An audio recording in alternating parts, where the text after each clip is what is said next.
긴급 작업을 참여한 사람에게는 회사에서 다음과 같은 사항을 통보해야 됩니다. 즉 이것도 작업 승인 전에 통보를 해야 됩니다. 어떤 내용을 통보해야 되느냐?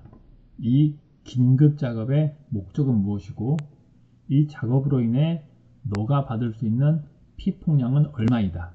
그리고 이 피폭량으로 인해 너가 어느 정도의 잠재적인 위험을 갖는다. 그리고 너가 일하게 될 환경은 구체적으로 선량이 어느 정도이고 조건이 이렇다. 이런 현재 위험과 잠재적인 위험까지 다 알려줘야 할 의무가 있습니다. 그리고 또 하나, 회사에서 이 작업자의 최적화, 피폭을 최소화시키기 위해서 너가 구체적으로 어떤 방어 조치를 해야 돼 라는 구체적 지침을 함께 제시해야 됩니다. 이게 긴급작업 참여자에게 통보해야 될 사항입니다. 물론 회사의 의무고요. 여기까지가 긴급작업과 관련된 설명이었습니다. 다음은 이 테두리가 규제의 테두리입니다. 이 별 모양이 방사선의 색이 방사선인데 이렇게 방사선을 사용하는 것들은 이 규제의 범위 안에 있어야 합니다. 그런데 모든 방사선 물질을 규제하는 건 아닙니다. 때로는 규제 바깥쪽에 있는 이런 방사선 물질도 존재를 하죠. 자, 그럼 어쩔 때 이 규제 바깥에 있는 방사선 물질이 있느냐? 이건 어떤 상황인지 이렇게 세 가지로 구별해 보겠습니다. 첫 번째가 규제에서 제외하는 것, 두 번째가 규제 대상에서 면제하는 것, 세 번째는 규제를 해제하는 겁니다. 첫 번째 규제 제외는 규제를 하지 않는 건 사실인데 이유가 뭐냐? 이 방사선을 제어하기 어렵기 때문에 규제하지 않는 겁니다. 대표적인 사례로 자연 방사선이 있죠. 자연 방사선은 인간이 인위적으로 제어하려고 하더라도 제어할 수가 없기 때문에 하는 겁니다. 자, 여기서 이렇게 생각할 수가 있는데 자연 방사선이 약하기 때문에 크기가 작기 때문에 안 하는 건가? 라고 생각할 수가 있습니다. 그게 아닙니다. 여기 이 별표의 크기가 이 방사선에 의한 위험이라고 생각하면 여기 이 그림을 보면 규제 제외는 되어 있지만 위험이 크죠. 똑같이. 그런데도 규제에서 제외하는 겁니다. 더 구체적으로 와닿게 설명을 드리면 보통 자연 방사선을 연간 2.4mS라고 합니다. 전 세계적으로 얘기할 때 한 얘기고요. 우리나라에서 자연 방사선은 대략 3 정도 됩니다. 단위는 mSv/h. 일반인의 선량 한도가 1mSv인 거에 비하면 굉장히 큰 선량입니다. 즉 자연 방사선이 일반인 선량 한도보다 2배 혹은 3배 정도 되는데도 불구하고 규제를 하지 않는 겁니다. 이건 규제를 이게 크기가 작아서 안 하는 게 아니라 2 혹은 3이나 되는 방사선을 더 작게 줄 수 있는 현실적인 방법이 없기 때문이죠. 자, 규제 제외, 자연 방사선으로 대표되는 규제 제외는 크기가 작아서 제어하지 않는 게 아니라 제어하기가 어렵기 때문에 하지 않는 겁니다. 그래서 규제에서 제외하는 겁니다. 단 똑같은 자연 방사선이라 하더라도 인간이 어떤 인위적인 행동을 통해서 피폭을 증가했다면 이것은 방사선 방호의 대상이 됩니다. 어떤 예를 들 수 있냐면요. 최근에 라돈 매트리스가, 라돈 침대가 이슈가 된 적이 있었습니다. 이는 어떤 사건이었냐면은 자연 상태에 존재하는 모자나이트라는 광물을 몸에 좋다고 생각이 돼서 얘를 모아서 매트리스 상부에 코팅을 한 겁니다. 그러다 보니 이 위에서 잠잤던 사람이 방사선 피폭량이 늘어났고 이게 문제가 돼서 매트리스를 모아서 폐기를 한 거죠. 이걸 이 내용을 보면서 비교해 보겠습니다. 어떤 상황이냐?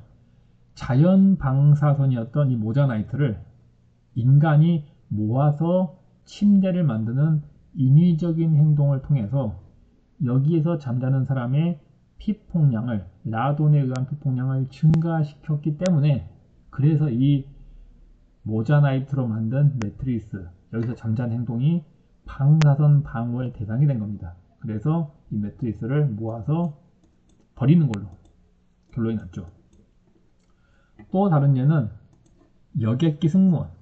여객기 승무원이 있는데, 원래 지구가 이렇게 있으면은 대기권이 약 10km 정도 됩니다. 이 대기권의 의미는 지구에 묶여 있는 공기의 약 99%가 이 대기권에 몰려 있습니다. 대기권은 대략 지상에서부터 한 10km 정도 됩니다. 여기는 공기만 있는 게 아니라 사실은 물이 수증기의 형태로 가득 차 있습니다. 수증기 형태의 물이 있는 게 어떤 의미가 있느냐? 이 외부에서 오던 방사선이 이 물에 의해, 이 우주 방사선이죠. 이 대기권에 있는 수증기 형태의 물에 의해서 차폐가 되는 겁니다. 그래서 이 방사선이 이 지표면까지는 도착하지 않는 거죠. 그런데 이 우주가 아니라 여객기 승무원은 어떠냐? 여객기가 대략 지상으로부터 10km 정도 되는 이곳을 비행합니다. 이유가 뭐냐면은 공기가 희박하다 보니까 공기 저항이 적어서 이 비행기의 연료비가 아껴지는 거죠. 그래서 높이 날아다닙니다.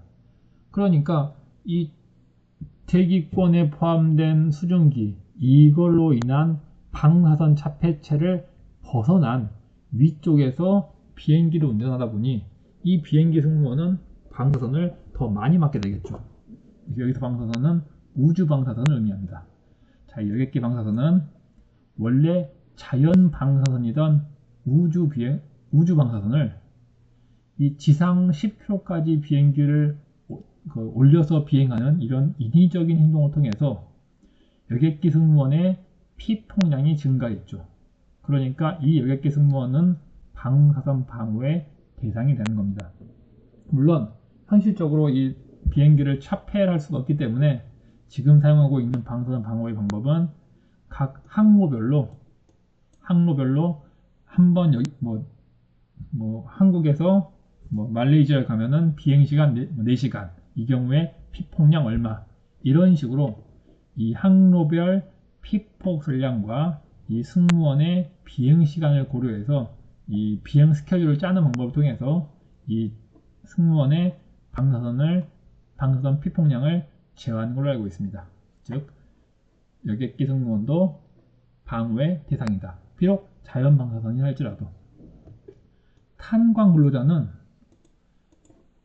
산이 하나 있는데 이 산을 뚫고 내려가서 갱도를 만들어서 이 안쪽에서 작업을 하는 겁니다. 원래 흙 자체에는 라돈을 발생시킬 수 있는 그 물질이 포함이 되어 있고, 이 갱도는 당연히 라돈 농도가 올라가게 되어 있죠. 그럼 이 안에서 일하는 탄광 근로자는 이 라돈에 의한 내부 피폭량이 늘어납니다. 자, 원래 라돈은 자연 방사선이었는데 탄광 근로자가 땅을 파서 이 갱도 안에 들어가서 석탄이나 이런 걸 채취하는 행위, 이런 인위적인 행동을 통해서 이 탄광 근로자의 피폭량이 증가했습니다. 그래서 이 탄광 근로자는 방사선 방호의 대상이 되는 겁니다. 여기서 라돈을 예를 들었는데, 라돈 같은 경우에는 자주 이슈가 되는데, 그러니까 우리나라 말고 미국 같은 경우 특히 라돈에 대해서 이슈가 많이 됩니다. 이유가 뭐냐면은 미국의 전통적인 건축 방법은 땅에다가 이렇게 집을 짓는데, 이렇게 짓고 끝나는 게 아니라 이 지하실을 만듭니다. 그런데 원래 흙 자체는 라돈을 발생시키는 물질이 많이 포함이 되어 있는데, 지하실을 만들다 보니 가스 형태의 라돈이 지하실에 차게 됩니다. 그래서 이 지하실의 라돈 농도가 높게 되죠. 또 하나, 우리나라는 수돗물을 쓰는 게 당연시되어 있지만 이런 상황에서는 또 지하수를 뽑았습니다.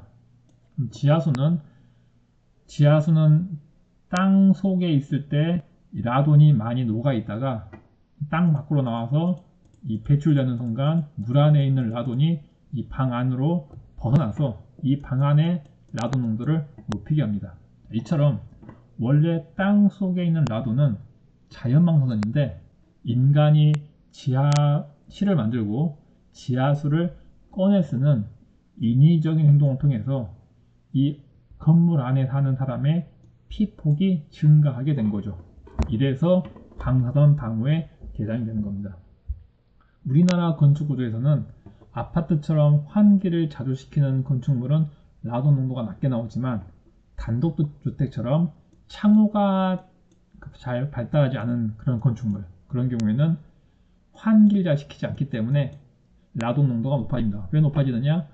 우리나라 건축 재료가 기본적으로 콘크리트를 많이 사용하고 혹은 석고보드를 사용하기 때문에 이 콘크리트나 석고보드는 다 흙을 가공해서 만든 건축 재료입니다. 그래서 이 콘크리트나 석고보드에서 나오는 라돈이 이 실내 라돈 농도를 높이는데 환기를 잘 시키는 아파트, 즉 창호가 좋은 창호가 사용된 아파트는 환기를 잘 시키기 때문에 라돈 농도가 높아지지 않는데 옛날에 지었던 그 단독주택이나 창호가 잘 좋지 않던 그런 건축물은 외풍이 분다고 그러죠.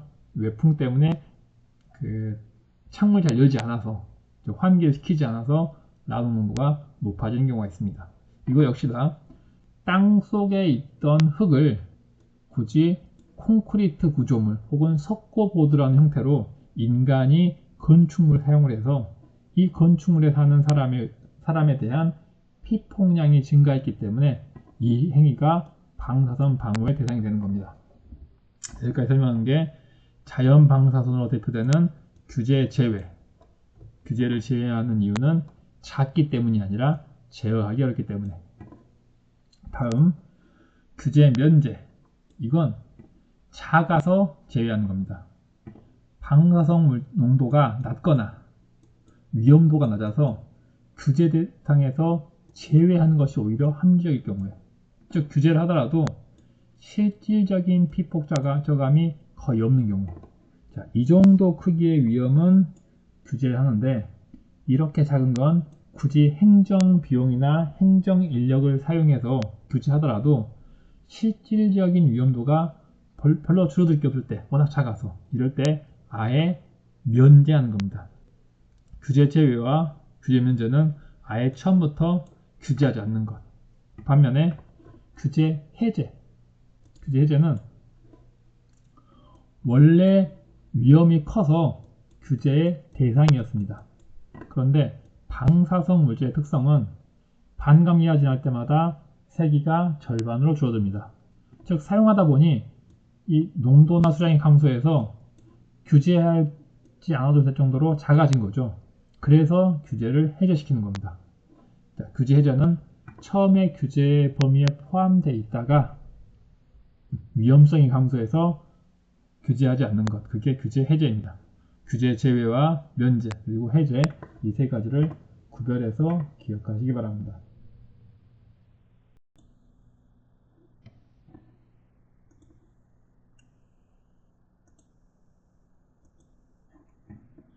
공기 중에 있는 라돈은 여러가지 피폭 특성이 있습니다. 일단 라돈은 기본적으로 가스 상태입니다. 얘가 이렇게 자익종으로 분개를 하면서 여러가지 분기를 하죠.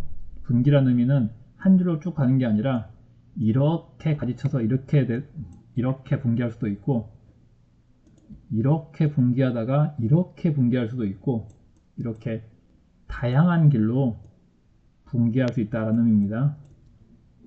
이렇게 다양하게 분지를 하는데 결과적으로 마지막 만들어지는 건 납입니다. 안정액종이고요. 그런데 라돈의 특이성은 뭐냐면은 이 분개하는 과정에 나오는 게 다 보면은 알파선 아니면 베타선입니다. 특히 알파가 많죠. 알파, 베타, 알파, 베타, 베타, 알파, 베타, 알파, 베타, 알파, 베타. 특히 라돈과 라돈 자액종에서 알파선 그리고 베타선을 많이 방출하기 때문에 그런 특성 때문에 위험하다고 봅니다. 왜냐하면 이게 가스 상태거든요. 가스 상태다 보니까 특성이 잘 이동을 합니다. 다른 방사 물질은 고체이기 때문에 처음에 이 지역에서 여기에 있던 물질은 아무리 분계를 하고 해도 역시 이 지역에 있습니다. 옮기질 않죠. 그런데 라돈 특성이 처음에 라돈이 되는 순간 가스상이 되기 때문에 가스 형태로 자리를 이동할 수가 있습니다. 즉 가스 형태로 직접 이동하기도 하고 지하수에 녹아서 물의 흐름에 따라서 움직이기도 하고 이렇게 이동성이 크다라는 게 라돈가스의 가장 큰 특성입니다. 그리고 위험 쪽에서는 알파선을 방출하기 때문에 위험하다라고 보는 거죠. 자, 정리한 걸 보겠습니다. 공기 중 라돈 피폭. 라돈가스는 라돈이라는 핵종 자체는 굉장히 안정화된, 화학적으로 안정화된 물질입니다. 그러다 보니 흡입을 하더라도 인간 몸 안에서 허파에 포함된 혈과 피와 화학적인 반응을 하지 않고 고스란히 그냥 나옵니다. 즉 폐에 라돈 자체는 위험을 끼치지 않습니다. 즉 내부 피폭의 원인이 되지 않습니다. 라돈가스 자체는요. 그런데 뭐가 문제냐? 이 라돈은 가스인데 이 자액종들은 다 고체입니다. 즉 이 라돈가스가 붕괴해서 이 폴로늄이 되는 순간 얘는 분자 사이즈의 작은 방사성 물질이 되는 겁니다. 즉 먼지는 먼지인데 굉장히 작은 방사성 물질인 먼지가 되는 겁니다. 그래서 라돈이 비록 허파에 들어갔더라도 라돈만 들어가는 게 아니라 라돈 가스도 함께, 라돈 자액종도 함께 들어갈 수가 있고 순수하게 라돈만 들어갔다 하더라도 폐 안에서 붕괴를 해서 자액종 만든다면은 결국 허파 안에는 이 자액종들로 가득 차게 되겠죠. 그래서 이 허파에 대한 피폭은 다 라돈 가스 때문이 아니라 이 자액종에 의한 겁니다. 이 자액종의 호흡 기도 침척, 즉 이 먼지 상태의 자액종들이 허파나 폐 안에 침적돼서, 즉 달라붙어서 여기서 발생하는 게 허파, 폐에 대한 피폭입니다. 라돈가스의 피폭은 보통 라돈에 의한 폐 피폭이라고 알려져 있지만 사실은 라돈에 의한 게 아니라 라돈 자액종에 의한 것입니다. 이 라돈 자액종들은 특징이 반감기가 매우 짧습니다. 반감기가 짧다는 의미는 빨리 자기가 가지고 있는 에너지를 방출하고 사라진다는 의미죠. 즉 짧은 시간에 많은 에너지를 전달합니다. 즉 반감기가 짧으면 인체에는 더 해롭습니다. 그래서 에너지를 많이 전달하기 때문에 폐에 대한 등가 선량, 이 자액종에 의한 폐 등가 선량이 가장 큰 영향을 미치는 거죠. 이 라돈 자액종에 특히 이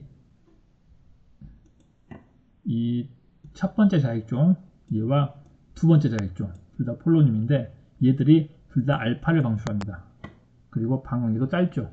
그래서 얘 둘이 폴로늄이 폐에 큰 영향을 미친다 라는 겁니다. 제가 지금 이것들이 다 굉장히 작은 먼지 상태의 방사성 물질이 다 포함을 했는데 얘들이 직접 한 개 한 개 돌아다니는 게 미부착 입자, 얘들이 먼지에 붙어서 같이 돌아다니는 게 부착 입자라고 표현합니다. 미부착 입자는 원자 한 개 사이즈이기 때문에 굉장히 작습니다. 반면에 부착 입자는 먼지 크기죠. 에어로졸, 먼지 크기죠. 이런 차이가 있고요. 이렇게 똑같은 폐에 영향을 끼치더라도 라돈에 의한 피해와 그리고 자액종에 의한 피해가 있죠. 그래서 얘를 구별하기 위해서 도대체 라돈에 의한 피해와 자액종에 의한 피해가 얼만큼 차이가 있어 라는 걸 평형인자라고 부릅니다. 이 피해에 의해서는 대략 라돈에 의한 피해가 1이라면 자액종에 의한 피해를 0.4 정도로 보고 있습니다. 라돈은 특이하게 다른 단위와 다르게, 다른 방사물질과 다르게 워킹 레벨이라는 단위를 사용합니다. 이 워킹 레벨은 흔히 사용한 단위는 아니고 유일하게 그 미국의 EPA, 그러니까 일종의 환경부 같은 조직인데 거기에서 사용하는 일반인에게 배포된 책장, 거기에서 워킹 레벨이라는 단위를 사용합니다. 이것만 제외하면은 이 EPA에서 쓰는 워킹 레벨이라는 단위만 아니라면은 보통 옛날에 쓰던 단위인 피코큐리 이 단위를 쓰거나 아니면은 지금은 이 단위가 다 베크렐 퍼 리터 혹은 미터 삼성 이런 식으로 베크렐 단위로 바뀐 걸 쓰고 있죠. 베크렐이나 피코큐리 그리고 워킹 레벨 이런 단위들이 이 라돈 농도 측정에는 사용되고 있습니다. 자, 사실 이 내용 중에 상당히 좀 전문적인 내용이 많이 포함되어 있긴 한데 이 라돈은 이런 특성을 가지고 있다. 그리고 이렇게 다양한 단위를 사용한다. 이 폐피폭은 라돈 자체, 가스 자체에 의한 게 아니라 자손에 의해서 더 영향을 많이 미친다. 이 라돈과 자손을 이 평형인자라는 개념으로 비율을 정의한다. 라는 게 전체적인 내용입니다. 그럼 이것도 한번 볼게요. 그럼 왜 평형인자라는 걸 사용을 하느냐? 이 라돈 농도를 측정하려면은 보통은 방사선을 측정하려면 이 알파선이나 베타선이나 감마선을 이용해서 측정을 하죠. 그런데 라돈과 자액종이 섞여 있을 때 얘를 구별해서 각각 측정하는 게 굉장히 어렵습니다. 물론 방법이 있긴 한데 한 번 구별해서 측정할 때마다 한 4시간씩 걸리고 이런 측정 방법입니다. 그래서 바로바로 측정이 너무 힘들죠. 그래서 생각한 게 평형인자라는 개념을 잡아놓으면 막상 이렇게 측정을 해서 알파가 100카운트가 됐을 때 라돈이 1일 때 자액종이 0.4라면은 이 비율로 나눠가지고 이 정도가 라돈의 영향, 이만큼의 자액종의 영향 이렇게 쉽게 구별할 수가 있겠죠. 그런 개념으로 평형인자를 측정해서 제한해 놓은 겁니다. 실제 일반 보통 사람들이 측정하기가 너무 어려우니까 그게 평형인자의 개념입니다.